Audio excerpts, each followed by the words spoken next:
Tak se snaž, dám tě do prostřeno. Ne. S tím přípalným sýrem.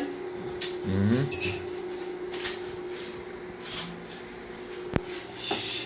S tím někam. Neboj se kamery. Bojím, nejsi žádná mediální hvězda. Budeš. No, to víš, že jo.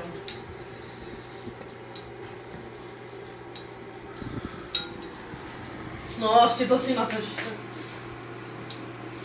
Je třeba.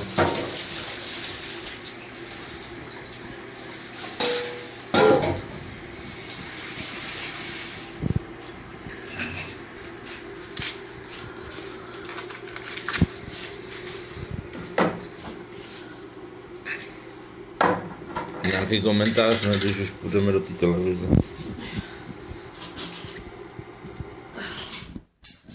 Komentář bys ještě chtěl, nechceš toho trošku moc? A diváci na YouTube.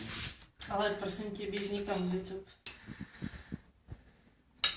Potřebuji vědět, jak žije žena, která se setkala s duchama. Jestli je normální, nebo proč jí ty duchové zajímají. Nebo se oni zajímají. Na ty duchu.